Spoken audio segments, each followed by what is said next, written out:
우리 하나님 말씀 보시겠습니다. 고린도후서 1장 8절에서 11절입니다. 고린도후서 1장 8절에서 11절까지 말씀 제가 봉독하겠습니다. 형제들아, 우리가 아시아에서 당한 환난을 너희가 모르기를 원하지 아니하노니 힘의 겹도로 심한 고난을 당하여 살 소망까지 끊어지고 우리는 우리 자신이 사형 선고를 받은 줄 알았으니 이는 우리로 자기를 의지하지 말고 오직 죽은 자를 다시 살리시는 하나님만 의지하게 하심이라. 그가 이같이 큰 사망에서 우리를 건지셨고 또 건지실 것이며 이후에도 건지시기를 그에게 바라노라. 너희도 우리를 위하여 간구함으로 도우라. 이는 우리가 많은 사람의 기도로 얻은 은사로 말미암아 많은 사람이 우리를 위하여 감사하게 하려 함이라. 아멘. 할렐루야. 오늘도 예배하러 나온 모든 성도들의 가정 가운데, 삶 가운데 나에게 주시는 레마의 말씀을 받아 그 말씀으로 살아나고 믿어지는 귀한 시간 되기를 주님의 이름으로 축원합니다. 여러분, 말씀에는 로고스와 레마의 말씀이 있습니다. 로고스와 레마의 말씀. 이 로고스는 하나님의 보편적인 진리, 즉 성경 전체를 의미합니다. 요한복음 1장 1절에 보면 태초에 말씀이 계시니라. 이 말씀은 로고스예요. 하나님이 우리에게 주시는 보편적인 진리의 말씀. 그러나 이 말씀 다음에 우리에게 각자에 주시는 말씀이 뭐냐면 그것을 레마의 말씀이라고 합니다. 이 레마의 말씀은 나에게 특별한 은혜가 임하는, 성령이 조명하고 성령이 나에게 깨닫게 하고 나의 귀를 열어 내 마음에 남게 하는 말씀. 할렐루야. 하나님의 말씀이, 레마의 말씀이 나에게 있게 될 때 그 말씀은 많은 사람에게 들려주는 말씀 같지만 나에게 주시는 말씀이에요. 나에게 도전이 되는 말씀이에요. 꼭 어떻게 나의 상황에 딱 맞게 하나님 말씀을 주셨을까요? 하면서 나에게 들려주시는 말씀인 것이죠. 마태복음 4장 4절에 보면 사람이 떡으로만 살 것이 아니요 하나님의 입으로 나오는 모든 무엇으로? 여기에서 말씀이 바로 레마의 말씀이에요.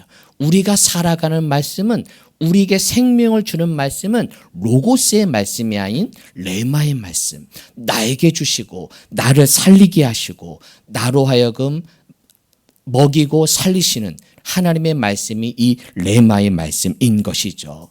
오늘도 예배하다가 찬양하다가 기도하다가 나에게 주시는 레마의 말씀을 듣고 살아나는 오늘이 되기를 축복합니다. 여러분, 레마의 말씀은 능력이 되기 때문에 그래요. 레마의 말씀 뭐가 된다고요? 능력이 된다. 베드로가 예수님이 물 위를 걷는 모습을 보자 이 베드로의 마음에 믿음이 생겼어요. 주님, 만일 주님이시거든 나를 명하여 물 위로 오라 하소서라고 베드로가 주님께 요청합니다. 그래 주님께서 뭐라고 말씀하시느냐? 그래 오라. 뭐하라? 오라. 이 오라는 베드로에게만 하신 말씀이에요. 베드로에게만 너 그런 믿음 있어? 알아서 너 와봐. 베드로가 그 레마의 말씀을 받고 오라라는 말씀을 받고 그는 배 밖으로 뛰쳐나가요. 그리고는 그 레마의 말씀을 믿고 그것을 붙잡고 갔더니 물 위를 걷는 역사가 있게 된 줄로 믿습니다. 우리 인생에도 이런 레마의 말씀을 받아서 오늘도 나에게 주신 레마의 말씀으로 물 위를 걷듯 능력의 성도가 되기를 축복합니다. 오늘 말씀이 내 생각이 달라지는 말씀이 될 줄로 믿습니다. 내 가치관이 달라지고 내 믿음이 달라지고 내 생각이 달라지는 은혜 시간이 되게 하실 줄로 믿습니다. 여러분, 하나님의 말씀은 반드시 이루어집니다. 하나님의 말씀은 반드시 이루어집니다. 시작. 하나님의 말씀은 요즘 우리가 새벽마다 예레미야 말씀을 보게 되는데요. 예레미야 39장과 40장에 이르러서 이제 예루살렘 성이 드디어 멸망하게 돼요. 예루살렘 성이 멸망한다는 것, 즉 바벨론에 의해서 그 성이 완전히 정복 기록된다는 것은 무엇을 뜻하느냐? 그동안 예레미야가 끊임없이 예언한 하나님의 말씀이 이루어지는 순간이에요. 슬픈 일이지만, 고통스러운 일이지만 결국은 하나님의 말씀이 이루어진 시간, 그것이 바로 성취됨을 보여준 사건이 예루살렘 성이 함락되게 됩니다. 이것을 바벨론의 사령관이 이것을 보아요. 그래서 오늘 말씀 한번 볼까요? 예레미야 40장 2절 3절인데요. 화면 보시면서 읽어볼까요? 시작. 사령관이 예레미야를 불러다가 이르되 내 하나님 여호와께서 이곳에 이 재난을 무엇하시더니 선포하시더니 3절 여호와께서 그가 말씀하신 대로 행하셨으니 이는 너희가 여호와께 범죄하고 그의 목소리에 순종하지 아니하였으므로 이제 무해졌도다 이루어졌도다 이 일이 너희에게 임한 것이니라. 이게 지금 믿음의 사람 말이 아니라 유대인의 고백이 아니라 이방 나라의 장군인 이 사령관이 어떻게 그 예레미야 예언을 들었고 하나님의 선포를 들었고 말씀하신 걸 들었는데 그대로 행해졌고 그것이 이루어졌음을 이방 사령관이 그걸 보고 고백하고 있는 거예요. 할렐루야. 하나님의 말씀이 그대로 이루어진 것을 이 사령관도 보게 된 거죠. 여러분, 하나님의 말씀이 그대로 이루어진다는 믿음이 우리에게 있게 되기를 축복합니다. 오늘 예배한 우리 청년들, 할렐루야. 오늘 눈 뜨고 예배하는 청년들, 우리 청년들이 하나님 앞에 예배할 때마다 그 예배를 통해 말씀이 믿어지고 그것이 나에게 유익이 되고 그 말씀이 실제가 됨이 믿어지는 우리 주의 자녀 되기를 축복합니다. 이런 체험이 있어야만 내가 믿음의 길을 걸어요. 우리 함께 예배한 우리 권사님, 장로님, 우리 집사님들을 바라보면서 저런 체험이 있으니까, 저런 믿음이 있으니까 저렇게 예배하시겠지. 그 믿음이, 말씀이 현실임이 믿어지기에 저렇게 헌신하시는구나. 저렇게 예배하시는 거구나. 나도 그런 체험이 있었으면 좋겠다. 그런 은혜가 있게 되기를 축복합니다. 여러분, 성경을 보는 이유가 왜 봐요? 여러분, 성경은 물론 각자의 스토리도 있고 그 스토리에 우리에게 교훈도 주기도 하지만 가장 중요한 건 뭐냐? 구약의 말씀이 결국 신약에서 이루어졌다는 것. 할렐루야. 예언되었던 것이 성취가 되었다는 것. 약속한 것이 이루어졌다는 것. 이것을 보여주기 위한 책이 성경이에요. 맞아요? 맞아요. 이 하나하나 잘 몰라도 괜찮아요. 가장 중요한 건 하나님의 예언의 말씀이 그대로 이루어졌구나. 그것의 절정이 누구예요? 예수 그리스도. 구약에서 예언한 그 메시아가 결국은 오셨구나. 말씀이 육신이 되셨구나. 이것을 우리에게 보여준 사건. 그걸 위해 성경이 기록된 거예요. 이루어졌다는 것. 그래서 오늘도 예배하면서 여러분의 삶 속에 하나님의 말씀이 내 삶에 이루어지고 그 말씀이 내 삶의 실제가 됨이 체험되어지는 우리 성도들 되기를 주님의 이름으로 축복합니다. 우리 자녀들이 그래서 목사님, 말씀이 내 발의 길이고요. 내 길의 빛이에요.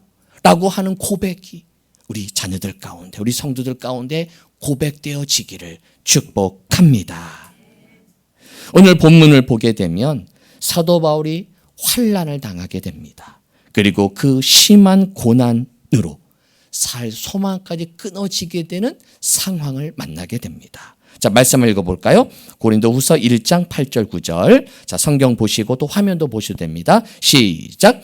형제들아, 우리가 아시아에서 당한 환난을 너희가 모르기를 원하지 아니하노니 힘에 겹도록 심한 고난을 당하여 살 소망까지 끊어지고 우리는 우리 자신이 사형 선고를 받은 줄 알았으니 이는 우리로 자기를 의지하지 말고 오직 죽은 자를 다시 살리시는 하나님만 의지하게 하심이라. 아멘. 지금 사도 바울이 어떤 환난인지를 자세히 말하고 있지는 않지만 우리는 알죠. 복음을 전하다가 돌에 맞기도 하고 죽음의 위험을 당하기도 하고 그런 환난을 당합니다. 그 환난이 얼마나 힘들었으면 힘에 겹도록 심한 고난을 당하였고 살 소망까지 끊어졌대요. 무슨 소망까지? 살 소망까지 끊어지는 아주 절망을 경험합니다. 그 절망 가운데 9절, 우리는 우리 자신이 무슨 선고? 하나님께 마치 사형 선고를 받은 것처럼 아주 그 죽음까지 생각할 정도로 아주 극한 절망을 사도 바울이 경험하게 돼요. 그 절망을 경험하는데 그러면 사형 선고를 받은 줄 알았으니 그 다음에 뭐가 되어야 되느냐? 나는 끝났다. 나는 포기할래. 나 다 내려놓을래. 나 그냥 끝내버릴래. 나 죽어버릴래. 이럴 줄 알았는데 그렇게 끝이 나지 않아요. 우리는 보통 절망을 경험하면 다 끝난 줄 알죠. 그래, 절망이면 아무런 희망이 없네. 끝났다. 다 내려놓자. 그럴 줄 알았는데 사도 바울은 그렇지 않아요. 그 다음 말씀에 보니까 9절에 보니까 이는 우리로 누구를 의지하지 말고 자기를 의지하지 말고 오직 죽은 자를 다시 살리시는 누구만을 하나님만 무엇하게 의지하게 하심이라 라는 것을 그는 깨닫게 돼요. 절망을 통해 하나님을 발견하게 되는 줄로 믿습니다. 그가 절망을 통해 하나님을 발견하게 되자 하나님을 의지하게 되고 하나님을 깨닫게 되고 그래서 그가 희망을 다시 찾게 되는, 다시 희망이 시작되는 것을 보게 됩니다. 여러분, 절망은 끝이 아니에요. 하나님이 우리에게 절망을 허락하실 때가 있어요. 아무것도 되지 않는구나. 내 힘으로 되지 않는다. 그 절망을 경험할 때가 있어요. 그 절망을 통해 하나님이 무엇을 원하시느냐? 하나님을 발견하기를 원하세요. 하나님을 의지하기를 원하세요. 자기를 의지하지 말고, 누구를 의지하지 말고? 우리 다 나를 의지하잖아요. 목사님, 내 정도는 잘하고 있잖아요. 저 이 정도면 잘하고 있잖아요. 하면서 우리는 자꾸만 나를 의지해요. 하지만 하나님은 나에게 절망을 경험하게 함을 통해서 너 의지하지 마. 너 힘으로 너의 능력으로 사는 것 아니야. 라는 것을 경험하게 하는 순간 바로 절망을 경험하게 하십니다. 그래서 나의 절망은 곧 하나님의 일하심의 시작입니다. 나의 절망은 곧 하나님의 일하심의 시작입니다. 시작. 나의 절망은 곧 하나님의 일하심의 시작입니다. 믿으십니까? 나의 절망을 할 때 나를 의지하는 것이 아니라 하나님을 의지하게 되니 하나님의 일하심, 하나님의 움직임, 하나님의 역사가 시작되는 줄로 믿습니다. 올해 우리가 주님이 일하시는 교회라는 표를 정하면서 제가 자주 불렀던 찬양이 이 주가 일하시네라는 찬양이에요. 이 찬양의 가사가 이래요. 날이 저물어 갈 때, 빈들에서 걸을 때, 그때가 누구의 때? 하나님의 때. 내 힘으로 안 될 때, 빈손으로 걸을 때 내가 고백해 여호와 이래. 바로 날이 저물어 갑니다. 빈들을 걸어갑니다. 소망이 없어요. 희망이 없어요. 절망을 경험합니다. 내 힘으로 되지 않아요. 내가 빈손으로 주 앞에 나왔어요. 그때 여호와 이래.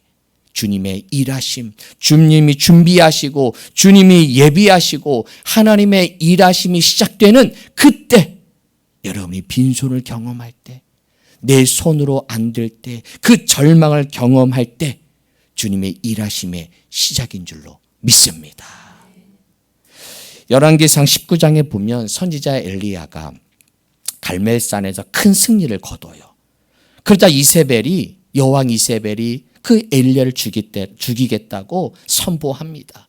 그런데 엘리야가 절망을 경험해요. 좌절을 경험해요. 그래서는 도망을 갑니다.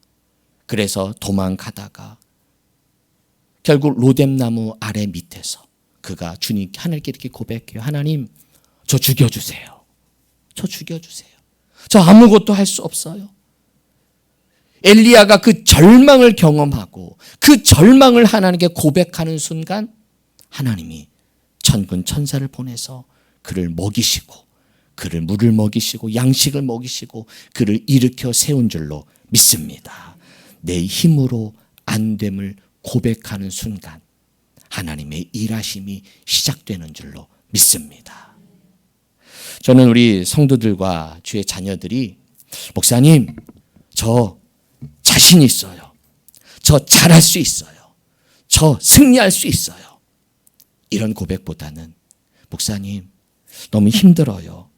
제 힘으로 살려고 했더니 잘 안 돼요. 제 능력으로 해보려고 했는데 잘 안 되네요. 목사님 기도해 주세요. 저 그래서 기도하게 돼요. 제 힘으로 아무것도 되지 않고요.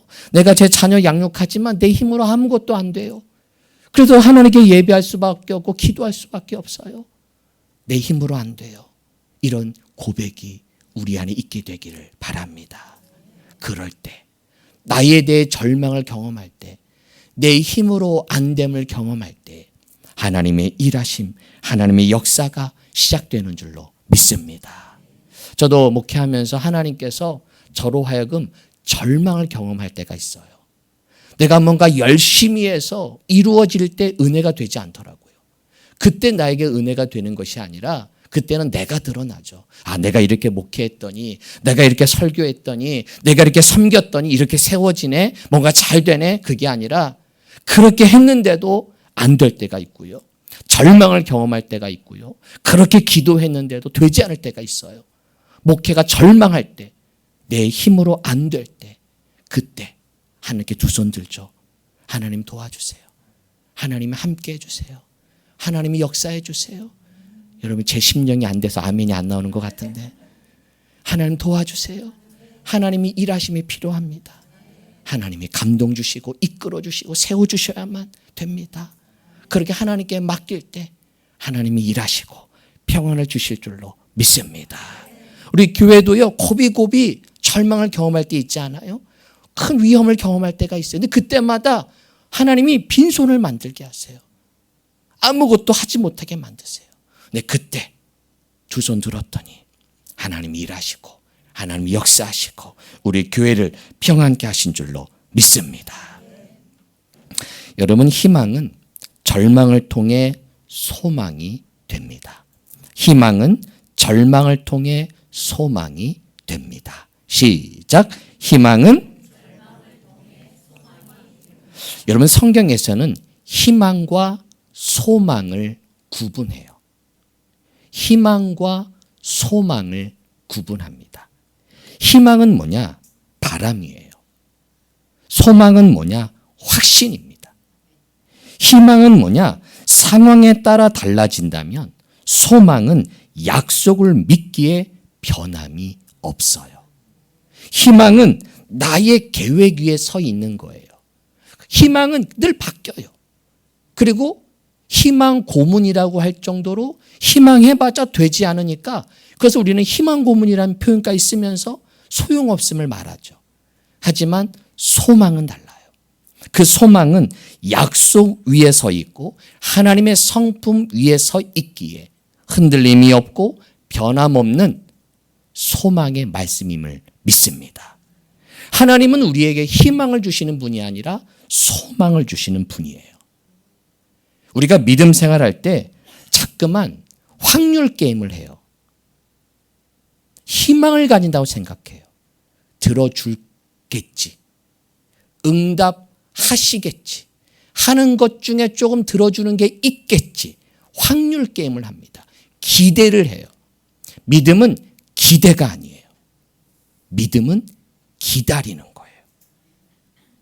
믿음은 기대가 아니라 기다리는 것입니다. 시작. 믿음은 기대가 아니라 기다리는 것이요. 왜? 하나님이 약속하신 것을 응답하심을 확신하기에 기대를 넘어 주실 것을 기다리는 것. 할렐루야. 자, 다시 한번 오늘 말씀 한번 보세요. 이 9절 10절에 보게 되면 자 9절 읽어볼까요? 시작. 우리는 우리 자신이 사형 선고를 받은 줄 알았으니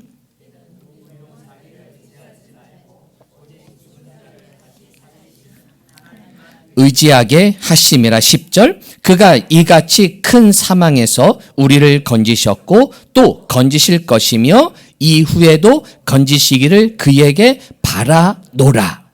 아멘. 자, 9절 보세요. 9절에 보면 이제 사형 선고를 받은 줄 알아서 절망을 경험했는데 그 절망에서 하나님을 발견했죠. 하나님을 의지하게 돼요. 하나님을 의지하게 되니까 10절에 보니까 그가 바라는 것이 생겨요. 희망 같은 것이 생겨요. 그래서 우리는 희망으로 생각해요. 그런데 그 희망이 아니라 그 희망을 넘어 소망이 되는데 왜 소망이냐? 10절 보세요. 누가? 그가 즉 하나님이 이같이 그 사망에서 우리를 건지셨고 뭐 하셨고? 과거형이에요. 나를 건지셨던 하나님 또 건지실 것이며 현재 진행형 지금도 계속 건지고 계세요. 그리고 이후에도 건지시기를 미래에도 나를 건지실 것이고 구해 주실 것이고 구원하실 것임을 그에게 바라노라. 누구에게 바라노라? 그에게 즉 하나님에게 바라노라라고 하면서 그의 바람, 희망의 근거가 내가 아니고 내 감정이 아니고 내 상황이 아니라 즉 하나님이기에 그는 나를 건지실 것이고 건지셨고 건지실 것이고 이후에도 건지실 것임을 그가 희망하는 게 아니라 그 희망을 넘어 하나님이 그렇게 하실 것을 소망하기에 바람에서 끝나지 않고 그가 하나님의 일하심을 기다리고 있음을 보여지기를 바랍니다. 이거 되게 중요한 말씀이에요. 하나님의 말씀은 우리는 기대가 아니에요. 물론 기대하죠. 바래요. 하지만 그 바람에서 끝나면 안 돼요. 왜? 그 바람은 언제나 바뀌거든요. 우리의 신앙은 바람이 아니라 희망이 아니라 확신 있는 소망이 돼야만 그분의 오심을 기다릴 줄 아는 믿음이 되는 줄로 믿습니다. 왜? 약속 위에 서 있기 때문에. 우리의 소망은 약속 위에 서 있고 성취하심을 내가 믿기에 그분이 기다리는 신앙이 되게 하실 줄로 믿습니다. 그래서 희망은 절망을 통해 소망이 돼요. 단순히 바람이 아니에요. 기대하는 게 아니에요. 가끔 되겠지. 될 때도 있겠지. 응답이 가끔 되기도 하겠지. 확률 게임이 아니에요. 하나님은 응답하실 거예요. 하나님은 이루실 거예요. 하나님은 분명히 오실 거예요. 그런데 아직 안 오세요. 왜요? 때가 차지 않아서. 우리는 기다리는 거예요. 때가 차기까지. 버스가 오기를 기다리죠.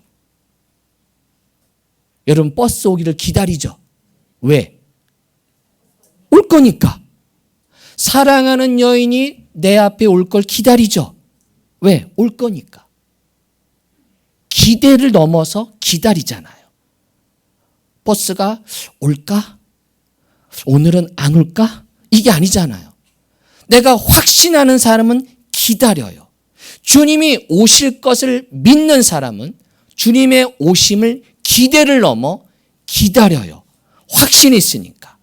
절망을 통해 하나님을 만나는 순간 그 절망이 단순히 기대가 아니라 소망이 되고 그것이 확신이 되니까 주님이 변화시킬 거고 주님이 나를 세우실 거고 분명히 나를 다시 일으켜 주실 것을 믿어지기에 그 때를 기다리는 그 때를 소망하는 자로 우리를 변화시킬 줄로 믿습니다. 우리는 기대하는 사람들이 아닙니다. 우리는 기다리는 사람들입니다. 시작. 우리는 기대하는 사람들이 아닙니다. 우리는 기다리는 사람들입니다. 요즘 제가 여러분에게 매일 문자로 장문으로 제가 하나님의 말씀을 묵상한 내용을 보내요. 저는 우리 성도들이 그냥 쭉 한번 읽어봤으면 좋겠어요. 저도 개인적으로 이렇게 목사님들이 저한테 카톡도 말씀을 보내오는데 짧게 보내세요. 근데 저는 오히려 길게 보내요. 어차피 안 읽을 사람 안 읽을 거니까. 그러나 읽을 분들은 그래도 하루 한번 쭉 읽는 것만으로도 도전이 되고, 그 말씀 중에 기억나는 게 이거 있어요. 기도응답은 나의 조급함이 아닌 하나님의 완벽한 때에 이루어집니다. 기도응답은 나의 조급함이 아닌 하나님의 완전한 타이밍, 하나님의 완전함 속에 응답된다는 사실. 우리의 희망은 나의 조급함이잖아요. 우리는 희망 갖죠. 나의 조급함으로. 빨리 됐으면 좋겠다. 빨리 열렸으면 좋겠다. 그러나 하나님의 응답은 하나님의 타이밍, 그 완벽한 타이밍. 우리는 완벽하지 않아, 하나님 자꾸만 늦는 것처럼 보이지만 그 완벽한 타이밍이 될 때까지 우리는 기다리는 사람들입니다. 오늘도 여러분 믿음 생활하면서 하나님이 나에게 어떻게 오실까? 어떻게 응답하실까? 그냥 막연한 기대, 확률 게임 하지 마시고 주님을 만남으로 주님 오실 거야. 버스가 올 걸 내가 기다리듯 주님의 오심을 확신 갖고 거룩한 예복을 입고 거룩함을 가지고 하나님을 기다리는 주의 백성 되기를 축복합니다. 여러분 절망 가운데 있는 분들 계십니까? 희망이 사라진 분들이 계십니까?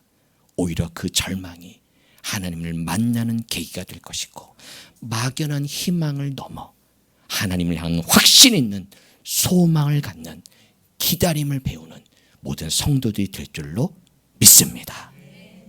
기도하겠습니다. 우리 함께 기도하실 때 여러분 절망을 경험하실 때도 있습니다.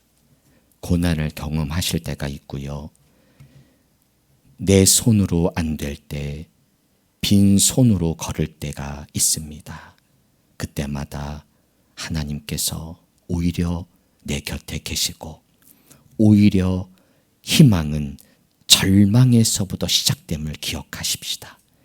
절망에서부터 하나님의 희망과 그리고 그 희망을 넘어 소망에 이르게 하시는 하나님의 능력의 말씀임을 깨닫고 절망 가운데 무너지지 말게 하시고 그 절망 가운데 나와 함께 하시는 기대를 넘어 기다리는 자로 나를 변화시키시는 그 놀라운 주님의 일하심을 보게 하여 주옵소서.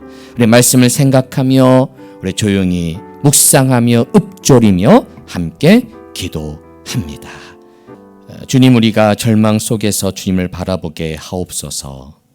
내 힘으로 되지 않음을 고백하게 하시고 빈손 빈들에서도 여호와 이레 되신 하나님을 신뢰하게 하옵소서. 희망을 넘어 확신 있는 소망으로 서게 하시고 과거에 건지시고 지금도 건지시며 장차 건지실 하나님을 믿고 기다리게 하옵소서. 우리의 눈을 상황에서 거두어 약속의 하나님께 고정되게 하시고 우리의 마음이 흔들릴 때마다 하나님의 말씀 위에 굳게 서게 하옵소서. 바라는 사람이 아니라 기다리는 사람으로 반드시 오실 주님을 소망하며 인내함으로 기다리는 백성 되어서 이 절망 속에서도 주님의 일하심을 기대하는 주의 백성 되게 하여 주옵소서. 예수님의 이름으로 기도합니다. 아멘.